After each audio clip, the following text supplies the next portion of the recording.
सभी को जय तारण तरण। अखिल भारतीय तारण तरण जैन युवा सभा के तत्वाधान में संचालित आओ चलें तारणमी पाठशाला के अंतर्गत हम और आप 14 मार्गणा की चर्चा कर रहे हैं, जिसमें पहली मार्गणा है गति मार्गणा, जिसके 4 भेद होते हैं। मनुष्य गति, नरक गति, देवगति और त्रियंच गति। इसके अंतर्गत अपनी त्रियंच गति की चर्चा चल रही थी। मंगलाचरण। आत्म तत्व रहस्यज्ञम महामान्यम जगत गुरुम प्रचंड धर्म सूरितम वंदे श्री गुरु तारणम, वंदे श्री गुरु तारणम, वंदे श्री गुरु तारणम। त्रियंच गति मार्गणा। मार्गणा का अर्थ होता है खोज करना। क्या खोज करना? तो गति अपेक्षा हम कहाँ कहाँ रहते हैं या कहाँ कहाँ रह के आए हैं, कहाँ कहाँ रह के आए हैं ये पता करना, या कहाँ कहाँ रहने को जा सकते हैं इसका ज्ञान करना, या त्रियंच गति में कितने प्रकार से जीव रहते हैं इसका ज्ञान करना। तो अपन ने संक्षेप में केवल पंचेंद्रीय जीवों की अपेक्षा, पंचेंद्रीय त्रियंच की अपेक्षा अपन ने चर्चा करी थी। और त्रियंच गति की पूरी चर्चा अगर अपन करें तो पूरी चर्चा में निगोद से लेके असंगी पंचेंद्री और फिर संगी पंचेंद्री, मतलब 1 इंद्री, 2 इंद्री, 3 इंद्री, 4 इंद्री, असंगी पंचेंद्री, 5 स्थावर और निगोद, इन सब की चर्चा करके फिर जाने कि सब जगह कहाँ कहाँ हम रहते हैं। 1 इंद्री बन के कहाँ कहाँ रहे, पूरे लोकाकाश में निगोदिया बन के रहे 1 इंद्री बन के। स्थावर काय में गए तो स्थावर काय में कभी पृथ्वी बने, कभी जल बने, कभी अग्नि बने, कभी वायु बने, कभी वनस्पति बने, कभी साधारण वनस्पति जो निगोदिया ही होता है तो साधारण वनस्पति बने, कभी प्रत्येक वनस्पति बने, प्रत्येक में भी फिर कभी अप्रतिष्ठित प्रत्येक बने, कभी प्रतिष्ठित प्रत्येक बने। ऐसे हम पूरी यात्रा करके फिर जैसे चिंतामणि रत्न मिलता है, ऐसे चिंतामणि रत्न के समान दो इंद्री में आए। 2 इंद्री में आए तो 2 इंद्री में कई दिन रहे, फिर 2 इंद्री से 3, 3 से 4, 4 से 5, 5 में भी असंगी, फिर कहीं संगी त्रियंच बनते। तो ऐसे अनादिकाल से हम पंच परावर्तन रूप संसार में अनंत बार त्रियंच बने हैं और अनंत बार त्रियंच बन के शरीर को छोड़ा भी है। तो ऐसे त्रियंच गति में अगर हम जाते हैं तो कौन कौन से दुख हमको भोगने पड़ते हैं त्रियंच गति में, उसकी अपन संक्षेप में चर्चा करते हैं, फिर अपन मनुष्य गति मार्गणा पर आएंगे। तो अनादिकाल से हम थे कल पृथ्वी में, अर्थात नित्य निगोद में। तो नित्य निगोद में हम एक श्वास में 18 बार जन्म ले रहे थे और मर रहे थे। वहां से जैसे तैसे, जैसे चिंतामणि रत्न के समान, जैसे समुद्र में रत्न को फेंक दें तो उसका मिलना असंभव है। वो हो सकता है कदाचित कोई सूरवीर हो जो उसको खोज ले। तो ऐसे चिंतामणि रत्न के समान हम निगोद से निकले और निगोद से निकल के फिर आए स्थावर में। स्थावर में कभी पृथ्वी बने, पृथ्वी, जल, अग्नि, वायु, वनस्पति, इन 5 स्थावर काय में पता नहीं कितने वर्षों तक घूमते रहे। और फिर बहुत भाग्य से, बहुत पुण्य के उदय से, बहुत जैसे चिंतामणि रत्न की तुलना यहाँ भी करते हैं तो रत्न के समान 3 पर्याय मिली। तो 3 पर्याय में फिर आए हम 2 इंद्री में। तो जब निगोद में थे तो हमें दुख था जन्म मरण का। एक श्वास में 18 बार हम जन्म मरण कर रहे थे। तो वहां था जन्म मरण का दुख। अपने बारे में सोचने का समय ही नहीं। जब एक श्वास में 18 बार जन्मेंगे और मरेंगे तो कहाँ से स्वयं के बारे में सोचने का अवसर मिलेगा। और ऐसे निगोद से निकलकर हम आए 1 इंद्री में। तो पृथ्वी बने तो लोगों ने खोदा हमको। तो लोगों ने, जैसे अपन अभी खोदते हैं पृथ्वी, तो ऐसे लोगों ने खोद के हमको अपने अलग किया परिवार से पहले। तो जैसे कहीं की मिट्टी को अगर अपन खोदें तो उसका जिस परिवार में वो जीव रह रहे थे वहां से उनको अलग कर दिया, तो परिवार से उनको भी छोड़ दिया। और फिर वो मिट्टी जब अलग हो गई तो अलग होगी तो सूख जाएगी। जब तक गीली है तब तक तो उसमें जीव राशि रहती है। एक मसूर के दाने बराबर मिट्टी में एक जीव। तो अपन ने एक तगाड़ी मिट्टी अगर खोदी है तो एक तगाड़ी मिट्टी में असंख्यात मसूर के दाने आ जाएंगे। तो असंख्यात मसूर के दाने मतलब असंख्यात जीव उसमें हैं। और वो मिट्टी जब अलग हो गई, सूख गई, तो फिर वो असंख्यात जीव की मृत्यु हो गई। तो ऐसे खोदे जाने का अपन ने दुख सहा। डायनामाइट लगा के लोग खदान खोदते हैं डायनामाइट लगा के, तो खदान से छिन्न भिन्न हो जाती है पृथ्वी। तो बारूद लगा के कहते हैं जिसको। तो ऐसे बारूद लगा के खदान को खोदा, तो वहां पर अपन ने दुख सहे पृथ्वी काय में। लोगों ने अपने उपयोग के लिए हमको खोदा, अपने उपयोग के लिए खोदा। तो हमें उपयोग के लिए माने पीली धातु जिसे कहते हैं सोना, उस सोने को निकाल निकाल के हमारे को दुख दिया और हमारे प्राणों की हिंसा हुई। ऐसे पीली धातु, लोहा, पीतल, तांबा, ये सब पृथ्वी कायिक जीव हैं। 36 प्रकार के भेद हैं पृथ्वी कायिक जीव के। तो ये सब पृथ्वी काय के शरीर हैं। ये पीतल है, लोहा है, तांबा है, क्योंकि सब तो पृथ्वी से ही खोद खोद के निकला है। सोना है, चांदी है, ये सब पृथ्वी कायिक जीव। तो इन सब पृथ्वी कायिक जीवों के ये शरीर हैं। जैसे अपना शरीर है ऐसे ये पृथ्वी कायिक जीवों के शरीर हैं। पीतल, तांबा, चांदी, सोना सब। तो ऐसे लोगों ने अपने उपयोग के लिए हम मिट्टी को खोद खोद के निकाला। तो उसको खोदने से हमें कितना दुख हुआ होगा अगर हम भी उस समय मिट्टी के पर्याय में रहे होंगे। तो ऐसी जल, अग्नि, जल को 50 प्रकार से उपयोग करते हैं। ऊपर से गिराते हैं बिजली बनाने के लिए, उसमें बॉयलर में डालते हैं भाप बनाने के लिए। हर जगह तो उपयोग होता है जल का।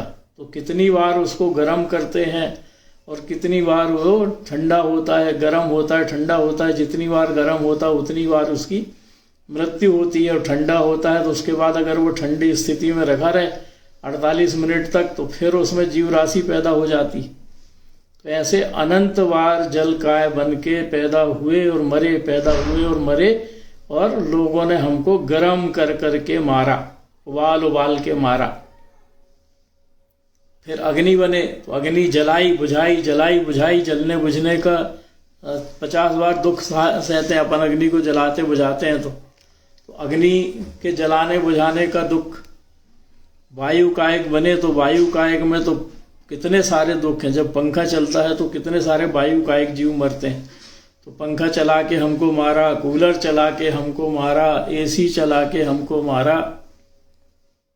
पता नहीं कितने तरह से हम वायु का प्रयोग करते हैं। सांस लेके तो छोड़ते ही हैं। तो सांस लेते हैं और छोड़ते हैं, उसमें भी वायु कायिक जीव मरते हैं। क्योंकि हमारे सांस लेने में अंदर जाते हैं, अंदर रहती है गर्मी, तो वो गर्मी में मर जाते हैं। ऐसे सांस लेने में भी जीवों की हिंसा होती है। तो श्वासोच्छ्वास में मारा। तो ऐसे वायु कायिक जीव भी जन्म मरण के दुख तो सहते ही हैं और कट के मरते हैं पंखे में। वनस्पति काय के तो हजारों प्रयोग किए जाते हैं। पेड़ों को, हरे भरे पेड़ों को काट के लोग लकड़ी ले आते हैं अपने उपयोग के लिए। तो काटने का दुख उनको, उनके अंगोपांग तोड़ देते हैं। डाल, पत्र, फल, फूल जो उसमें लगते हैं वो उसके अंगोपांग है पेड़ के, उनको तोड़ देते हैं। तो उनके हाथ पैर तोड़ने का उनको दुख होता है, वो दुख अलग। तो ऐसे वनस्पति काय में भी हम छिन्न भिन्न करने के दुख कितनी बार सहे। क्योंकि अपन लकड़ी को जब काटते हैं तो लकड़ी को छिन्न भिन्न कर देते हैं। पहले तो उसको काटा, पहले तो उसको काटा, तो काटने का दुख हो गया। फिर गीली लकड़ी रही तो गीली लकड़ी को आरा मशीन में लाके लगा दिया, तो आरा मशीन में उसको छिन्न भिन्न किया। और अगर अग्नि में लगा दिया तो जला के मार दिया। सोनाली म्यूट कर रहे हैं तुमको, तुम फिर अनम्यूट कर रही हो। तो ऐसे वनस्पति काय में भी अनेक बार अपन ने दुख सहे। तो इस तरह से वहां से जैसे तैसे निकले तो आए फिर 2 इंद्री में।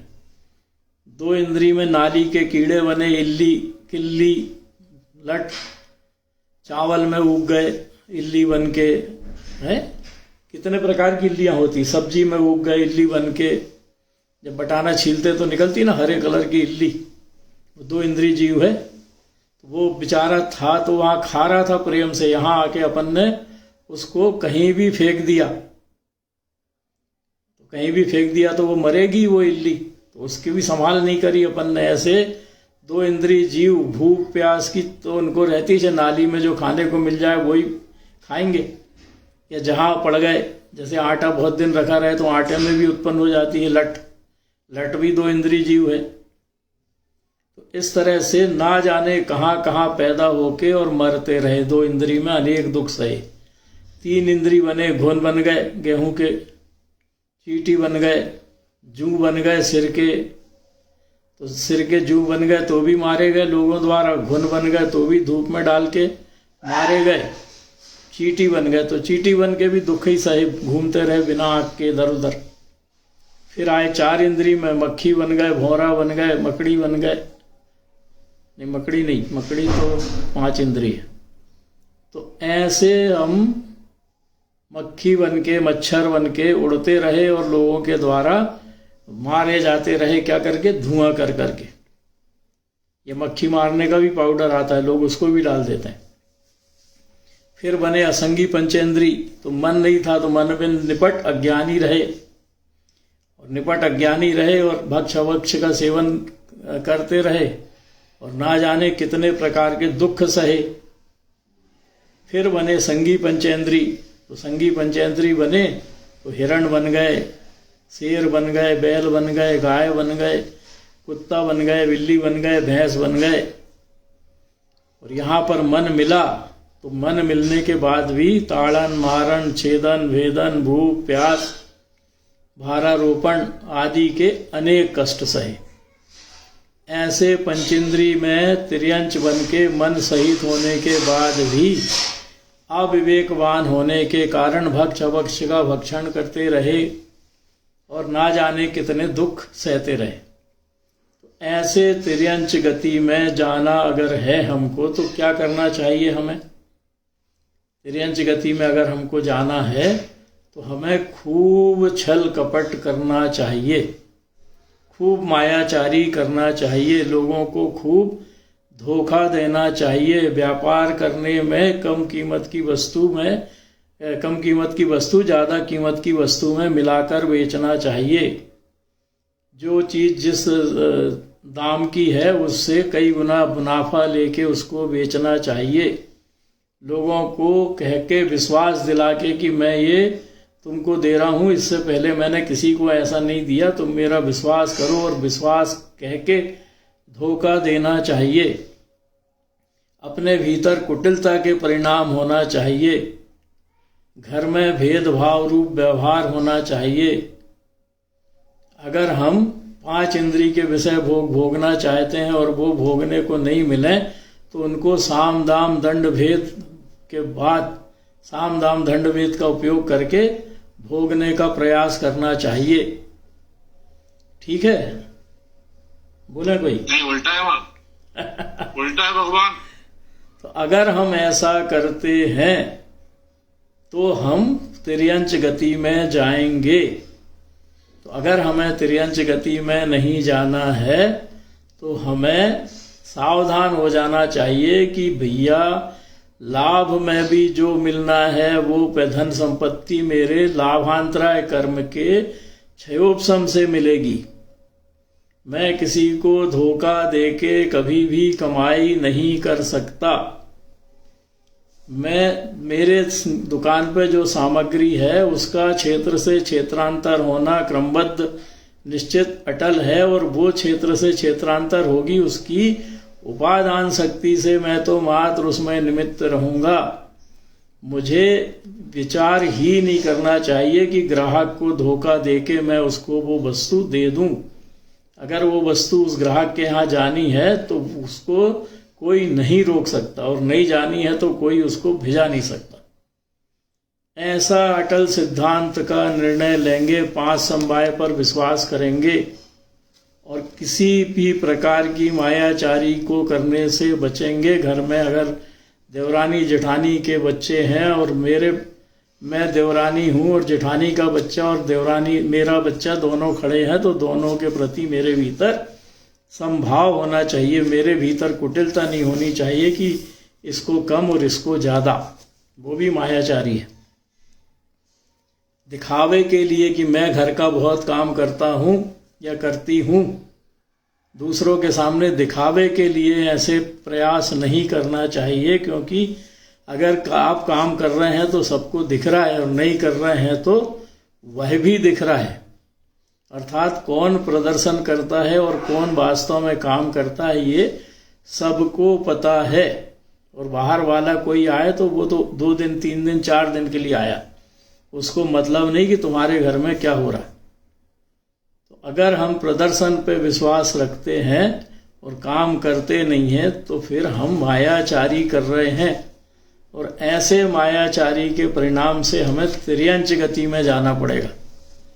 तो ऐसे तिर्यंच गति में अगर हम जाना चाहते हैं तो हमारा ऐसा घर में बर्ताव होना चाहिए। कई जगह अपन देखते हैं कि घर में 2 बहुएं 3 बहुएं हैं और एक बहू लगातार काम कर रही है, सारा भोजन उसने बनाया, फिर दूसरी थोड़ी बहुत पहुंच गई हेल्प करने, उसने भी साथ में भोजन बनवाया, लेकिन तीसरी केवल परोसने पहुंच गई और प्रदर्शन ऐसा कर रही है कि जैसे उसी ने पूरा भोजन बनाया।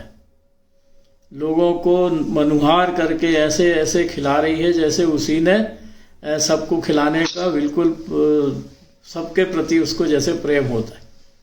वो घर के लोगों को पूछती नहीं है, खाओ तो खाओ, नहीं खाओ तो मत खाओ। तो ऐसा अगर अपने भीतर परिणाम अपने चलते हैं तो ये मायाचारी, तीव्र मायाचारी के परिणाम है, और ऐसे परिणामों को करने से बचना चाहिए।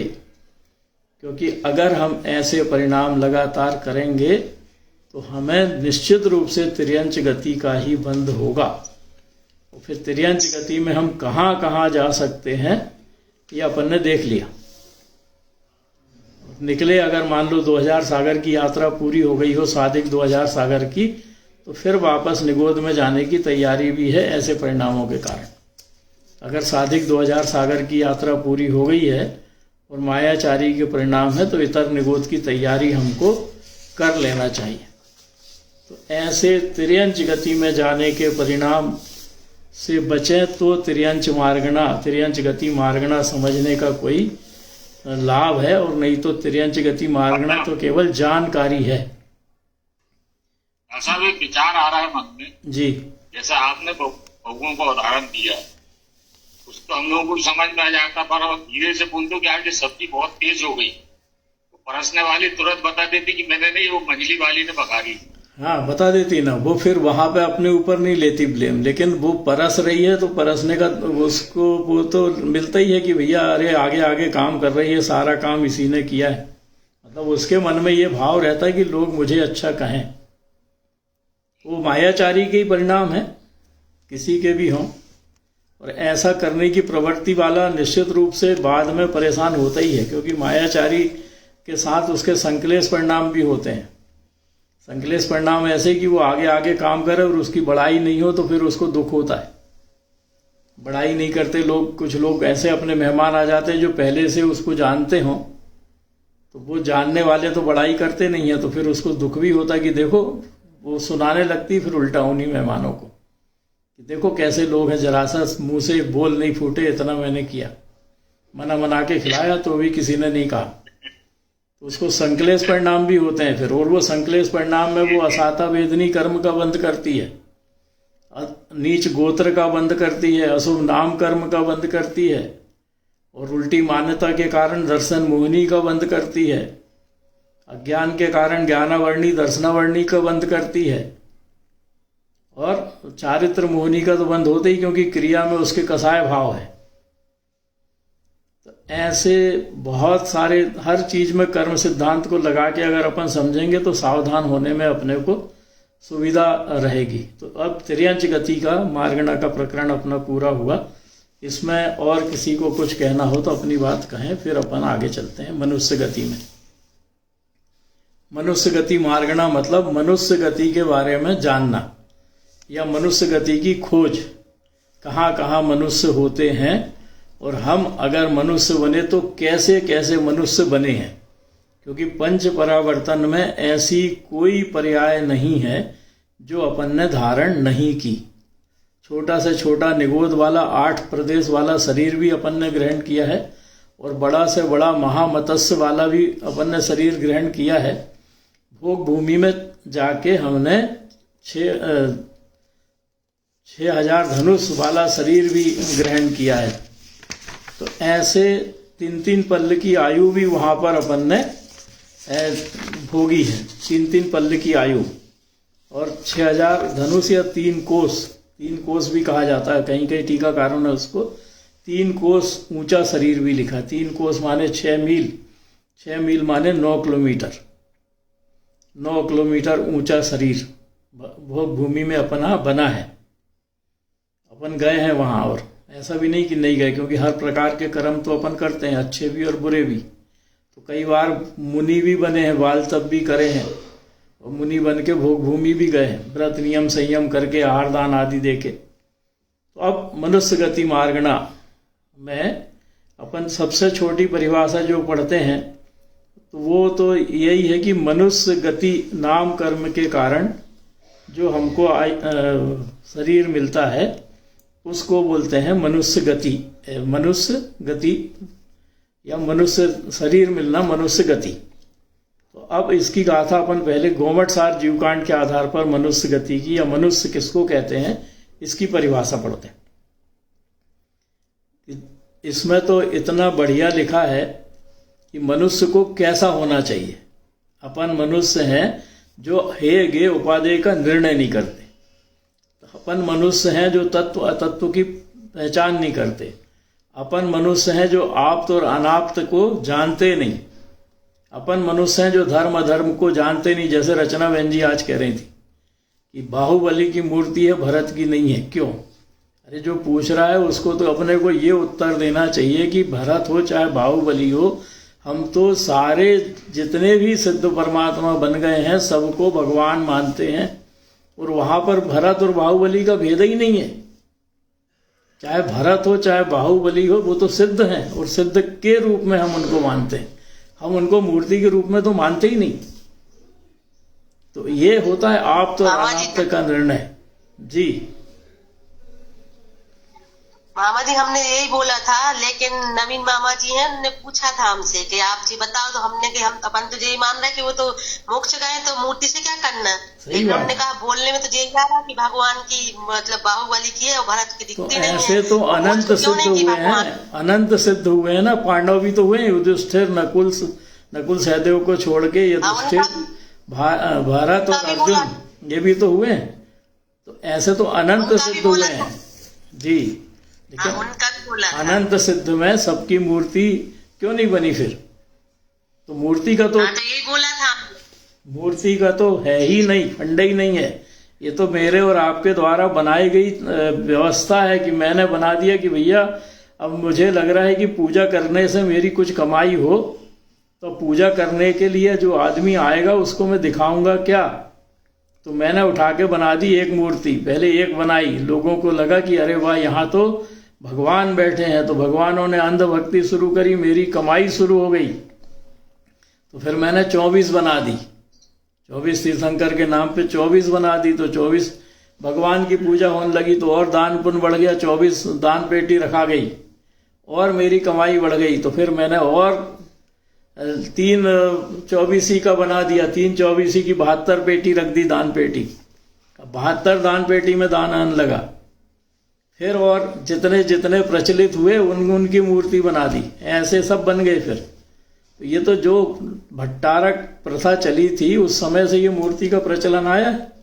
उसके पहले तो कोई प्रचलन नहीं था और ना मूर्ति बनी। तो ऐसे अपने स्वार्थ के लिए बनाया गया धर्म है जी। एक तीर्थंकर का काल समाप्त होता है, दूसरे तीर्थंकर के काल में कितना समय रहता है, लेकिन उस समय भी कभी मूर्ति की स्थापना नहीं हुई। हाँ, नहीं होती ना, होती नहीं है, किसी ने पूजा करी कभी नहीं होती। ये तो अपने व्यवस्था, अपनी कमाई का साधन जो मायाचारी है मूल, जिसमें मूल में मायाचारी है, जो ऐसा करते हैं वो कितनी मायाचारी छल कपट कर रहे हैं, उनको भी पता है कि ये धर्म नहीं है, ये अधर्म है। उनको भी पता है, जो पूजा करा के और पैसा ऐंठ रहे हैं, लेकिन उसके बाद भी वो कर रहे हैं और अपने लोभ के कारण कर रहे हैं, क्योंकि उनको 5 समवाय का पता ही नहीं है कि लाभांतराय कर्म के 6 उपशम से मेरे पास पैसा आएगा। मैं किसी को बेवकूफ बना के पैसा थोड़ी कमा सकता हूँ। लेकिन तो ये भी कहना था कि बाहुबली भगवान बोलते हैं, लेकिन भरत को भगवान क्यों नहीं बोलते? सब जितने सिद्ध हैं सबको भगवान बोलते हैं, जितने भी सिद्ध हुए हैं सबको भगवान बोलते हैं। और ऐसे करोड़ों करोड़ सिद्ध होते हैं एक 24 के बीच में, और उन सबको भगवान कहा जाता है। जो भी मोक्ष गया वो सिद्ध परमात्मा है, और वो भगवान के रूप में हमारे लिए गेय है, उपादेय नहीं है, गेय है। वो गेय क्यों है? क्योंकि वो हमें मोक्ष का मार्ग बता रहे हैं, इसलिए गेय है। उपादेय तो हमारा निशुद्धात्मा है, और हम उलझे हैं गेय को के बारे में जानने पहचानने में। अपने उपादेय तत्व निशुद्धात्म स्वरूप को जानने पहचानने के बारे में नहीं लगे, लेकिन हम फालतू के उसमें उलझे हुए हैं कि ये उसकी मूर्ति है, ये उसकी है, और ये उसकी है। और अगर नीचे चिन्ह नहीं हो तो कोई बता नहीं पाए कि किसकी है। चिन्ह बना के ही नाम धर दिया कि ये इसकी है, उसकी है, इसकी। चिन्ह नहीं हो तो कहाँ से बताएगा आदमी? कईयों ने तो बाहुबली की मूर्ति बनाई तो वो पहाड़ भी बना दिया, साथ में शाखाएं लपटी है पैर में, वो बना दिया। अरे कहाँ का शरीर भैया? ऐसे शरीर से वो सिद्ध हुए क्या? अब चूंकि उनके चारों तरफ शाखाएं लिपट गई थी तो शाखाएं वाली मूर्ति बना दी। फन बना था पार्श्वनाथ की मूर्ति, पार्श्वनाथ की तो कहा जाता है किंवदंती की पार्श्वनाथ को की रक्षा करी थी क्षेत्रपाल पद्मावती ने, तो फन बना दिया सर्प का। सर्प रक्षा कर सकता है कि? सर्प तो संगी पंचेंद्री असंगी पंचेंद्री दोनों होते हैं, वो रक्षा करेगा सर्प? अरे तीर्थंकर परमात्मा बनने वाले जीव को तो देवता लोग उसके आसपास ऐसा कवच बना देते हैं कि उसको तो कोई उसके शरीर को भी कोई स्पर्श नहीं कर सकता। 6 महीने पहले से ऐसा कवच बन जाता है। कहाँ अपन फालतू के चक्करों में पड़े हैं, कहाँ की मूर्ति और कहाँ का क्या। चलिए अपन परिभाषा देखें गोमटसार जीव कांड की। तत्व अतत्व का, आप्त अनाप्त का, धर्म अधर्म आदि का विचार करें, और जो मन के द्वारा, मन के विषय में कैसे हो? उत्कृष्ट हो। उत्कृष्ट हो मतलब उनके भाव जो मन में आए वो निचले गोत्र के बंधने वाले जैसे नहीं आए। शिल्प कला आदि में भी कुशल हो, और युग की आदि में जो मनुओं से उत्पन्न हो उन्हें मनुष्य कहते हैं। हम मनुष्य हैं। अब देखो हमारी दशा, हम ना हे उपादेय का निर्णय कर रहे, हम ना तत्व अतत्व का विचार कर रहे, हम ना आप्त अनाप्त का विचार कर रहे, हम धर्म अधर्म का विचार नहीं कर रहे, हम गुण और दोष का विचार नहीं कर रहे मन से, और हम कहते हैं कि हम मनुष्य हैं।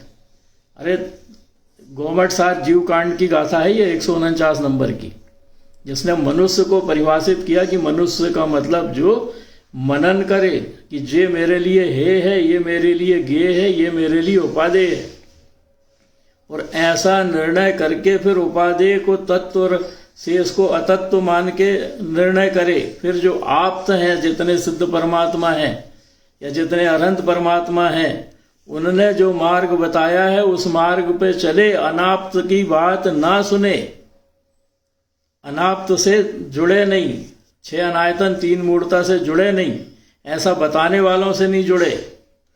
धर्म क्या है अधर्म क्या है इसका निर्णय करे, और फिर अपने विचार में, अपने मन में हमेशा ऐसी उत्कृष्ट भावना भाए कि मुझे भी मोक्ष जाना है, और जीवन यापन करने के लिए चूंकि ये कर्म भूमि है तो असीम असी कृषि शिल्प आदि कला में कुशल हो, क्योंकि जीवन यापन करने के लिए उसे कोई ना कोई निमित्त तो चाहिए। तो ऐसे जो प्रारंभ कहाँ से हुआ? कुलकरों से। कुलकरों से संतान पैदा होनी शुरू हुई। नाभि राय, अभी पंचम काल के पहले नाभि राय हुए कुलकर, अंतिम कुलकर, उनसे संतान पैदा होनी शुरू हुई। आदिनाथ परमात्मा आदि सब तो ऐसे कुल कर्मों से जो पैदा हुए, मतलब प्रारंभ हुआ उनका पैदा होना, उसको कहते हैं मनुष्य। धवला में भी परिभाषा है ऐसा ही, यतः जो मन के द्वारा नित्य ही हे उपादेय तत्व अतत्व और धर्म अधर्म का विचार करते हैं, कार्य करने में निपुण हैं, मन से उत्कृष्ट हैं, वे मनुष्य कहलाते हैं।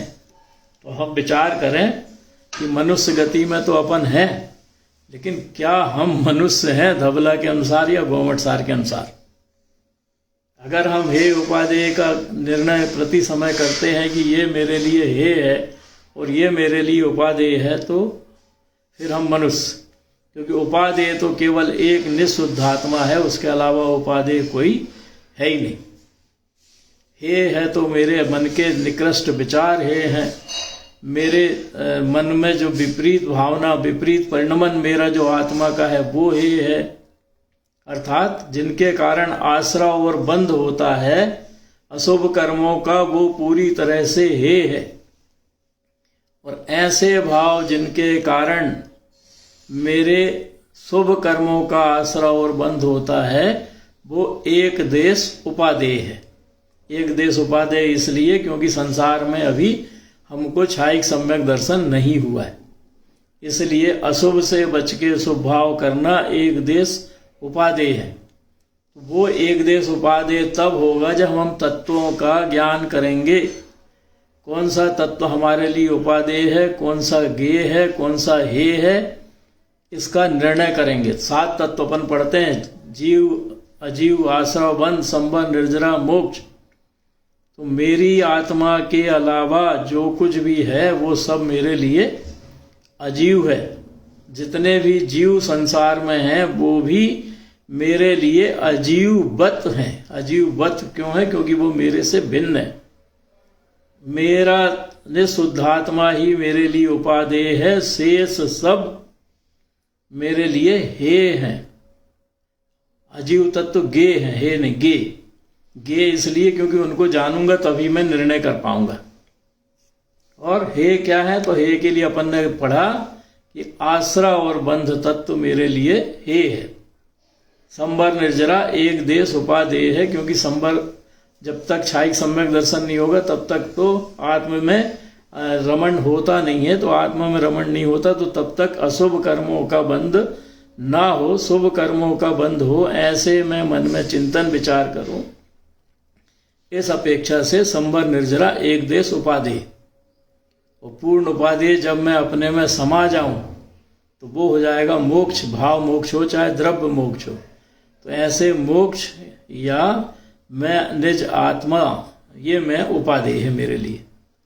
ऐसा मैं निर्णय करूं तो मैं मनुष्य। और अतत्व को तत्व मानता रहूं, शरीर ही मैं हूं, घर मेरा है।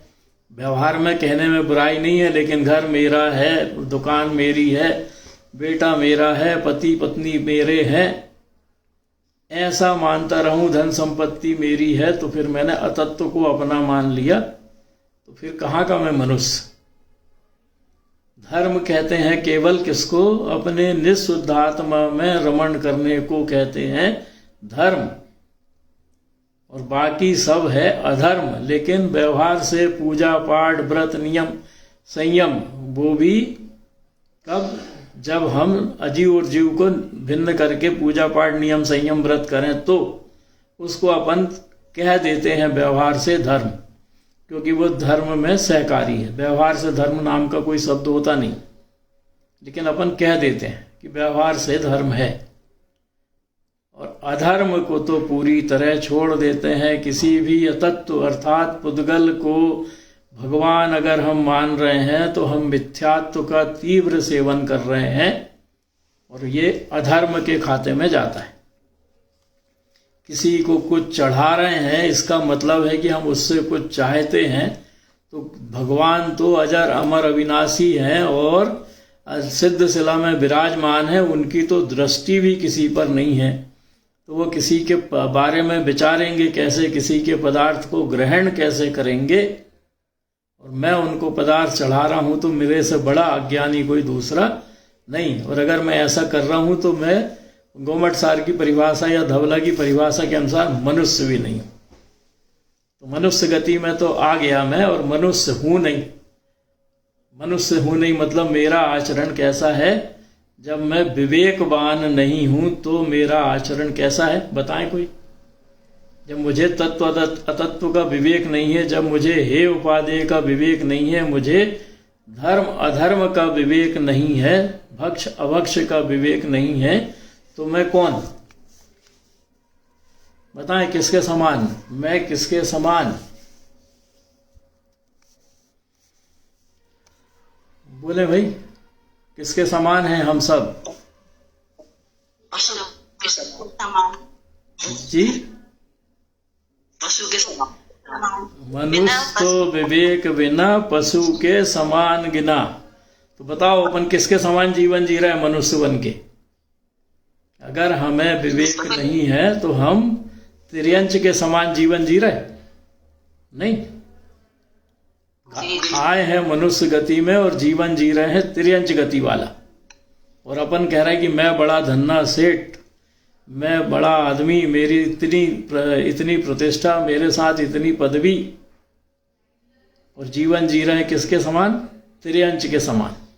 तो भाई जब भक्ष अभक्ष का विवेक नहीं है खाने में, तो तिर्यंच धर्म अधर्म का विवेक नहीं है, जहां चाहे वहां अपने सिर को झुका रहे हैं। मामा जी, पशु तो फिर रात में बंद कर देता है, लेकिन मनुष्य नहीं करते बंद। पशु को भला ही बोला है, लेकिन वो रात में खाना बंद कर देते हैं, पक्षी भी कर देते हैं।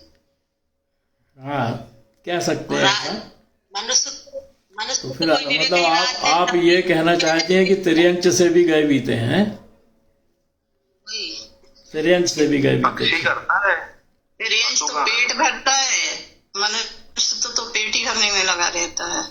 उससे गए बीता हो गया। चलो अपन अपने बारे में विचार करें, क्योंकि दूसरे को नहीं सुनाना है, अपने को ये अपने को सुनना है और अपने बारे में विचार करना है कि हमारी जीवनचर्या में क्या हमने धर्म और अधर्म का विवेक करना शुरू कर दिया है?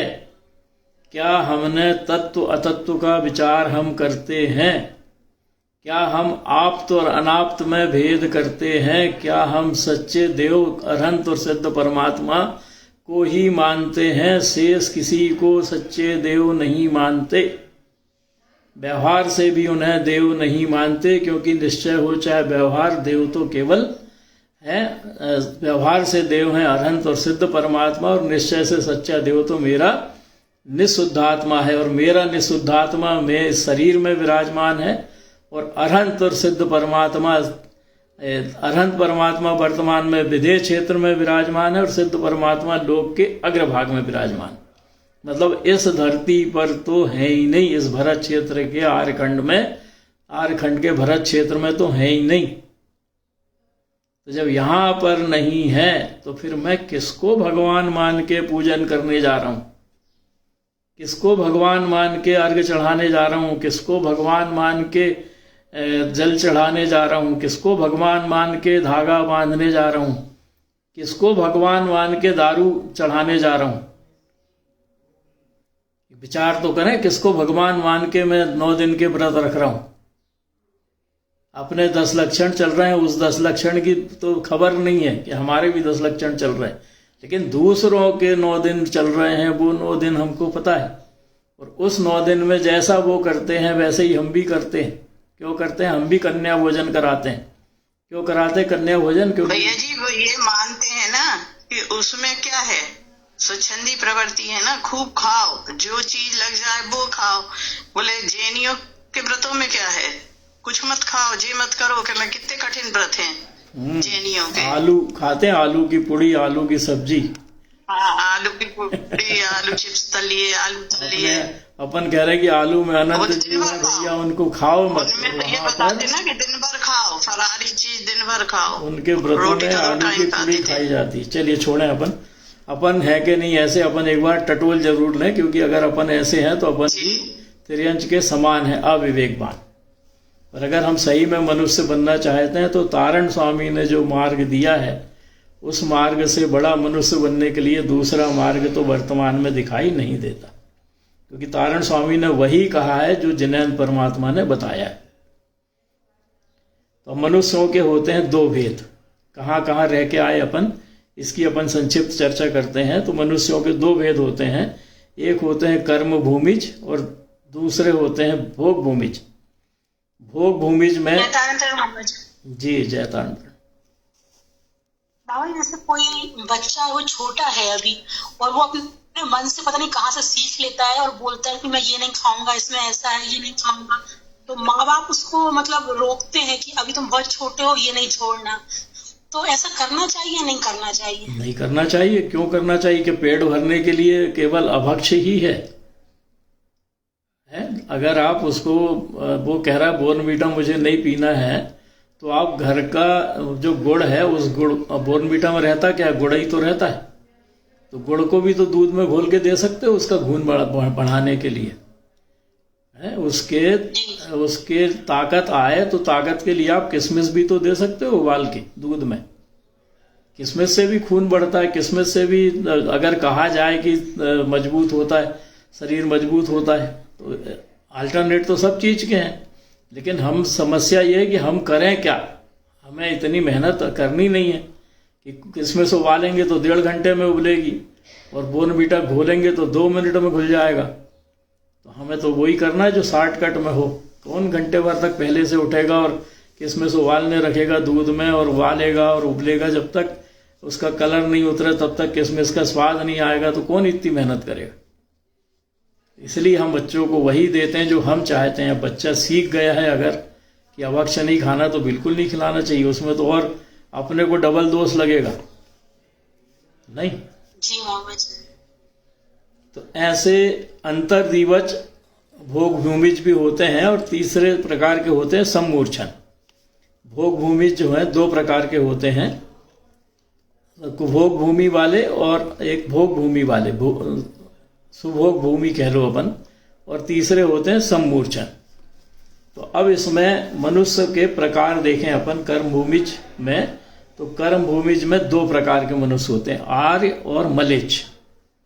मलेच्छ माने ऐसे व्यक्ति या ऐसे मनुष्य जो धर्म कर्म से दूर रहते हैं, धर्म से दूर रहते हैं, भक्ष अभक्ष का निर्णय नहीं करते, जो मिल जाए वो खाते हैं और मांसाहार में संलग्न रहते हैं, हिंसा में संलग्न रहते हैं, मतलब 5 पाप में जो संलग्न रहते हैं उनको कहते हैं मलेच्छ।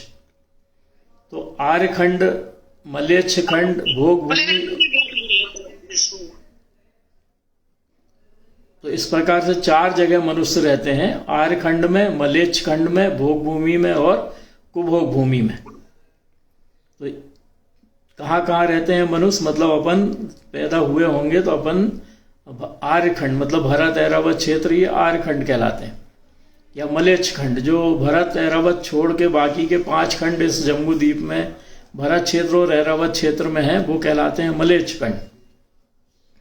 और भोग भूमि, तो भोग भूमि भी जम्बू द्वीप में है और कुभोग भूमि भी है जो अंतर्दीपज होती हैं, मतलब समुद्र आदि में होती हैं या पर्वतों के किनारे पे होती हैं। तो ऐसी कुभोग भूमि में भी मनुष्य रहते हैं। तो 4 जगह मनुष्य रहते हैं, मलेच्छ खंड में, भोग भूमि में, कुभोग भूमि में और आर्यखंड में। और ये मनुष्य होते हैं 2 प्रकार के, जो इन 4 जगह रहते हैं वो 2 प्रकार के होते हैं, पर्याप्त और निवृत्त पर्याप्त। पर्याप्त का मतलब जिसकी 6 पर्याप्तियां पूरी हो जाती हैं वो, और निवृत्त पर्याप्त इस अपेक्षा से लिखा गया है कि जब वो मनुष्य जन्म लेता है तो जन्म लेने से लेकर पर्याप्ति पूरी होने तक की उसकी जो दशा रहती है उसको बोलते हैं निवृत्त पर्याप्तक दशा। इस अपेक्षा से निवृत्त पर्याप्त। और तीसरा होता है अपर्याप्त। तो अपर्याप्त का मतलब है कि जो पैदा हुआ और जिसकी 6 पर्याप्तियां पूरी नहीं हुई और 6 पर्याप्तियां पूरी होने के पहले ही वो मर गया। तो ऐसा केवल सम्मूर्छन जीवों में होता है कि 6 पर्याप्तियां पूरी नहीं हो और वो मर जाए, तो ऐसे जीव सम्मूर्छन जीव ही कहलाते हैं। तो ऐसे मनुष्य, सम्मूर्छन मनुष्य जो होते हैं वो सम्मूर्छन मनुष्य केवल कहाँ रहते हैं, आर्यखंड में। सम्मूर्छन मनुष्य बाकी खंड मतलब जो 5 मलेच्छ खंड हैं उसमें नहीं होते, केवल आर्य खंड में होते हैं। और वे चूंकि जिनका शरीर पर्याप्त नहीं होता तो उनको कहते हैं अपन लब्ध पर्याप्तक। जिनकी 6 पर्याप्तियां पूरी नहीं होती उनको कहते हैं लब्ध पर्याप्तक। तो बहुत सारे सम्मूर्छन जीव ऐसे हैं जिनकी 6 पर्याप्तियां पूरी नहीं होती, तो ऐसे जीव के लिए लिखा गया है कि लब्ध पर्याप्तक सम्मूर्छन जीव केवल आर्य खंड में पैदा होते हैं। अब ये मैंने इसका प्रमाण देखूंगा, क्योंकि इसमें प्रमाण मिलेगा, फिर आप अपन और चर्चा करेंगे। अब तिलोपन्नति के अनुसार मनुष्य केवल रहते हैं कहाँ, कितने स्थान में रहते हैं मनुष्य? जम्बू द्वीप, और वो दूसरा द्वीप कौन सा है? घातकी खंड द्वीप, और आधा द्वीप है पुष्करवर द्वीप। तो ऐसे 2.5 द्वीप में मनुष्य रहते हैं जी। 2.5 द्वीप के बाहर मनुष्य नहीं रहते। एक द्वीप है जम्बू द्वीप, दूसरा द्वीप है घातकी खंड द्वीप, तीसरा द्वीप है आधा पुष्करवर द्वीप। जम्बू द्वीप और घातकी खंड द्वीप के बीच में है लवण समुद्र, और घातकी खंड और पुष्करवर द्वीप के बीच में है कालोदधी समुद्र। और आधा पुष्करवर द्वीप है, आधा पुष्करवर द्वीप अलग है। तो पुष्करवर द्वीप को 2 भागों में गोलाकार काटता है एक पर्वत, जिसका नाम है मानुसोत्तर पर्वत। तो उस मानुसोत्तर पर्वत के दूसरी ओर मनुष्य नहीं जा सकता, किसी भी दशा में नहीं जा सकता। इसलिए धवला में लिखा हुआ है कि मानुसोत्तर पर्वत के दूसरी ओर देवों की प्रेरणा से भी मनुष्य का गमन नहीं हो सकता। मतलब कोई देव चाहे कि किसी मनुष्य को उठा के अपने विमान में उधर ले जाऊं, तो वो भी नहीं ले जा सकता। ऐसे मनुष्य केवल 2.5 द्वीप में ही रहता है और 2.5 द्वीप के बाहर नहीं जाता। ऐसे ही सर्वार्थ सिद्धि में एक कथन आया है कि समुद्घात और उपपाद के सिवाय, समुद्घात और उपपाद किनका जन्म होता है? उपपाद जन्म, उपपाद जन्म किनका होता है? देव और नारकियों का।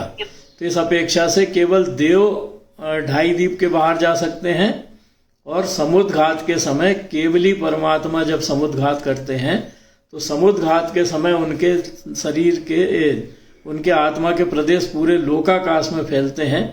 उस अपेक्षा से उनको कहा गया है कि वो 2.5 द्वीप के बाहर जाते हैं। तो ऐसे समुद्घात और उपपात के सिवाय विद्याधर, जो विमान जिनके पास होता है एक स्थान से दूसरे स्थान तक जाने के लिए, वो विद्याधर भी 2.5 द्वीप के बाहर नहीं जा सकते। और किसी ने रिद्धि प्राप्त कर ली हो, जैसे विष्णु कुमार मुनि ने जब अपना पैर फैलाया था तो एक पैर रखा था सुमेरु पर्वत पर और दूसरा रखा था मानुसोत्तर पर्वत पर, तो उनका पैर भी रिद्धि होने के बाद भी मानुसोत्तर पर्वत के बाहर नहीं गया था। तो ऐसे रिद्धिधारी भी मानुसोत्तर पर्वत के बाहर नहीं जा सकता। मतलब मनुष्य केवल 2.5 द्वीप में ही होता है, 2.5 द्वीप के बाहर मनुष्य नहीं होते। और इन्हीं 2.5 द्वीप में विदेश क्षेत्र भी हैं, इन्हीं 2.5 द्वीप में भरत और ऐरावत क्षेत्र भी हैं, इन्हीं 2.5 द्वीप में हिरण्य, हैर्यावत आदि भोग भूमि भी इन्हीं 2.5 द्वीप में। उनके बाहर कोई भोग भूमि, कर्म भूमि, कुभोग भूमि नहीं है। मतलब कुभोग भूमि भी जो समुद्र में अंतर्द्वीप होते हैं उनमें होती है, और पहाड़ों के किनारे पे होती है, तो वो भी इसी कालोदधी समुद्र और लवण समुद्र में ही होती है, उसके बाहर कुभोग भूमि भी नहीं होती। तो ऐसा जब हम जिस नाम कर्म का निमित्त पाकर मनुष्य के रूप में जन्म लेते हैं वो कहलाता है मनुष्य। तो हमने मनुष्य नाम कर्म का गतिबंध किया था, तो उसके कारण हम मनुष्य वर्तमान में बने। और हम भी कुलकर की संतान कहलाते हैं। इसलिए कहलाते हैं क्योंकि हमारा जो प्रारंभ हुआ था वो कुलकर के माध्यम से हुआ था, इसलिए हमको कुलकर की संतान भी कहा जाता है। तो अब अपन चले कर्म भूमिज मनुष्य पर, फिर अपन आएंगे भोग भूमिज पर, क्योंकि भोग भूमिज में तो समझना चाहिए हमको कि कुभोग भूमि क्या होती है जहां पर मनुष्य बने अपन कई बार। तो अपन जो कर्म भूमि में बनते हैं जी बहन जी। आपने जो पर्याप्त निवृत्ति पर्याप्त बताया, तो जैसे किसी मतलब गर्भपात हो गया है 2-4 महीने का, तो वो भी मतलब अपर्याप्त? नहीं, पर्याप्त है, पर्याप्त है। उसका शरीर तो बन गया था ना। अब लब्ध पर्याप्त तक तो वो तब कहलाएगा जब अंतर मुहूर्त के पहले उसकी मृत्यु हो जाए। तो अंतर मुहूर्त के पहले कोई जीव गर्भ में आया और मृत्यु हो गई तो वो तो पता ही नहीं पड़ेगा। और अंतर मुहूर्त से ज्यादा अगर है तो इसका मतलब है कि अंतर मुहूर्त में चूंकि शरीर का निर्माण हो जाता है, भले ही वो किसी आकार का हो, बिंदु आकार का क्यों ना हो, लेकिन बिंदु आकार का शरीर भी उसका उस समय निर्माण हो जाता है। वो तो बाद में फिर उसके अंगोपांग बढ़ते हैं और बढ़ते हैं तो दिखाई देना शुरू होते हैं। उस अपेक्षा से डॉक्टर कहते हैं कि हाथ बन गए, आंख बन गई, नाक बन गई। लेकिन इंद्रिय पर्याप्ति ऐसी पर्याप्ति है जो 48 मिनट में पूरी हो जाती है। और इंद्रिय पर्याप्ति का मतलब है कि 5 इंद्रियों का निर्माण अंतर मुहूर्त में हो जाना चाहिए। श्वासोच्छ्वास पर्याप्ति का मतलब है कि श्वास चलना तत्काल शुरू हो जाना चाहिए, नहीं तो कहाँ से जिएगा। श्वास चलेगी तभी तो जिएगा ना। तो श्वासोच्छ्वास पर्याप्ति, शरीर पर्याप्ति का मतलब है कि 48 मिनट में शरीर बन जाना चाहिए। तो आहार पर्याप्ति का मतलब है कि आहार वर्गना से आहार ग्रहण करके उसके ठोस और द्रव भाग 48 मिनट के अंदर बन जाने चाहिए। और 6 पर्याप्तियां एक साथ शुरू होती हैं। मन 48 मिनट में बन जाना चाहिए। भाषा वर्गना से भाषा निकलना 48 मिनट में शुरू हो जाना चाहिए, तब तो वो पर्याप्तक मनुष्य कहलाएगा। अगर बोलने का भाषा नहीं मिली तो अपर्याप्तक, मन नहीं बना तो अपर्याप्तक, श्वासोच्छ्वास शुरू नहीं हुई तो अपर्याप्तक। तो 48 मिनट अंतर मुहूर्त में ये कहा जाता है कि कहा क्या लिखा है, धवला में भी लिखा है कि 6 पर्याप्तियां एक साथ शुरू होती हैं और 6 पर्याप्तियों से जीव जिसका शरीर पूरा बन जाता है वह पर्याप्तक कहलाता है। और बनने की दशा में जब तक बनता है तब तक वो निवृत्त पर्याप्तक कहलाता है। और जिसका नहीं बनता वो अपर्याप्तक या लब्ध पर्याप्तक कहलाता है। जी बोले। मतलब जैसे जीव आया तो भले ही वो मतलब बाद में वो होगा बढ़ेगा, लेकिन पर्याप्ति उसी समय शुरू हो गई। बिल्कुल, अगर पर्याप्ति शुरू नहीं होगी तो शरीर कैसे बनेगा। तो शरीर नहीं बनेगा तो श्वास कैसे लेगा, और श्वास नहीं लेगा तो जिंदा कैसे रहेगा। अरे अपनी आयु तो गर्भ में आने के साथ शुरू हो गई ना, तीसरे समय चौथे समय से।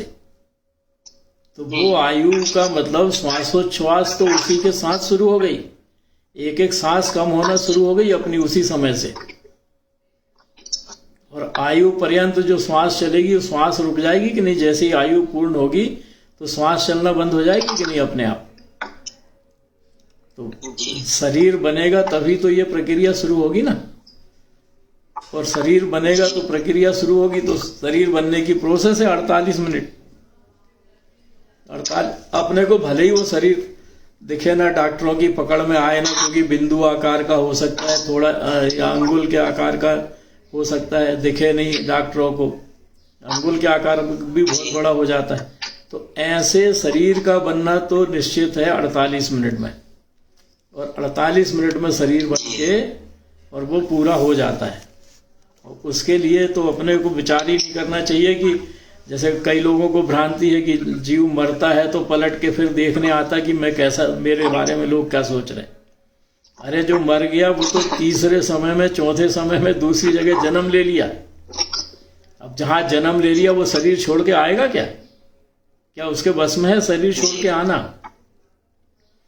फालतू की इतनी भ्रांतियां अपने बीच में चलती हैं कि वो उसको मुर्दे को लेके लोगों के बीच में भ्रांति पड़ी रहती। मुर्दे के ये मत करो, मुर्दे का वो मत करो। अरे मुर्दा तो मुर्दा हो गया, वो शरीर तो शरीर है, अब पड़ गया मनुष्य उसमें से निकल के जीव। अब जीव निकल के चला गया तो अब उस मुर्दे का तुम कुछ भी करो, क्या फर्क पड़ना है। जो चलते ना वो क्या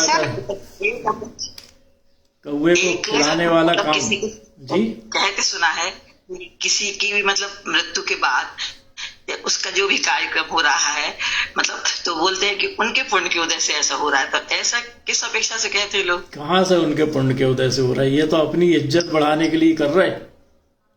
मैं अच्छा खिलाऊंगा, मैं अच्छा करूंगा तो लोग मेरी बड़ाई करेंगे कि मैं अपने पिता की कितनी इज्जत करता था। अरे साल पूरी जिंदगी लताड़ते रहे, गाली देते रहे बाप को, और आखिरी में बाप मरा तो तेरे ही ऐसी कर रहे जैसे बारात बुलाई हो घर में। तो ऐसे तो साहब आजकल ये तो मायाजारी चलती, जिससे पूछो भैया अंतिम इतने शांति से प्राण निकले, हंसते हुए ओम नमः सिद्धम बोल दिए, नमोकार मंत्र बोल दिए। मतलब चलिए जिसके जैसे प्राण निकले वो जो कह रहा है अपन मान लो ना, अपने को मानने में क्या दिक्कत? वो तो केवल गम है कि वो कहाँ गया होगा, अपन थोड़ी बता सकते हैं। लेकिन अपने को स्वर्गवासी कहने में क्या जा रहा? अपन तो उसका गुणानुवाद कर रहे हैं। निंदा अपने को करनी नहीं चाहिए किसी की,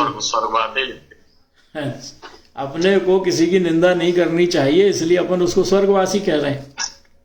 तो अपने को तो अच्छा ही देखना है। ये मनुष्य का गुण है, इसमें आएगा आगे कि मनुष्य का गुण है कि वो केवल गुणों का गुणानुवाद करे, किसी के भी प्राणी मात्र के गुणों को देख के उसकी प्रशंसा करे। उसके दोषों को देखने का किसी मनुष्य को कोई अधिकार नहीं है। और अगर वो दोषों को देख के उसके दोषों की चर्चा करता है तो अपने लिए खाई खोदता है, अपने लिए नीच गोत्र का बंद करता है, अपने लिए अशुभ नाम कर्म का बंद करता है। तो ऐसे अपन को क्या करना? ठीक है वही कहे होंगे ओम नमः सिद्धा, हमको क्या करना? मानने से हमें क्या जा रहा? अपन मान ले। तो आपने ये भी बहुत अच्छा बताया कि मतलब हे गे उपाधि, मतलब अपने विचार अशुभ विचार हे हैं, ये मतलब सीधे तत्व से ले लेते हैं, लेकिन इनका विचार करना बहुत अच्छा लगा। बराबर है। विभाव परिणमन अपना जितना भी है, विभाव परिणमन जितना भी है वो सभी तो हे है। विभाव परिणमन अपना स्वभाव कहाँ रहा? मैं अच्छा खाने का सोच रहा हूँ तो अच्छा खाने का सोचना मेरा स्वभाव परिणमन है क्या? मतलब मैंने मान लिया कि मैं अच्छा खा सकता हूँ तो मिथ्या तो नहीं हो गया ये? मैं अच्छा खा सकता हूँ, मैं स्वाद ले सकता हूँ, ऐसा मैं विचार कर रहा हूँ तो ये मिथ्या तो नहीं हो गया? अरे मैं तो जानने देखने वाला हूँ, मैं कैसे खा सकता हूँ ये तो प्रक्रिया में दिख रहा है, क्योंकि वो आहार वर्गणा के रूप में वो परमाणु मुझे किसी न किसी रूप में ग्रहण करने हैं, और वो कर्म भूमि में मैं आया हूं। अगर देवगति में जाता तो वहां तो गले में अमृत झर जाता है। भोग भूमि में जाओ तो 3 दिन बाद भूख लगती है, और वो भी बेर बराबर खाता है उत्तम भोग भूमि में। यहाँ तो अपना पारावार नहीं है, जब मिले तब खाओ, जितना मिले उतना खाओ, जो पसंदीदा है उसको ठूस ठूस के खाओ। करते कि नहीं अपन? जहाँ जहाँ भी भोग भूमिया है तो वहाँ कल्प वृक्ष नियम से होते हैं। हाँ बिल्कुल, बिना कल्प वृक्ष के भोग भूमि होती नहीं है। अपन पढ़ेंगे ना, कल आएगा वर्णन भोग भूमि का। अभी अपना समय हो गया तो अपन अब कर्म भूमि की चर्चा भी कल ही लेंगे। किसी का कोई प्रश्न हो तो लेते हैं अपन, नहीं तो फिर स्तुति लेते हैं।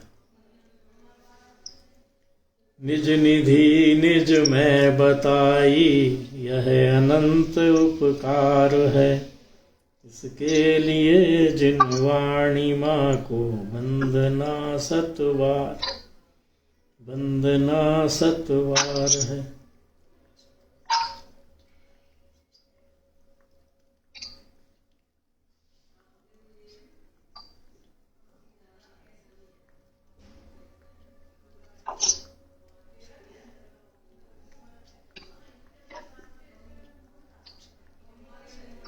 इस पर फेर दे।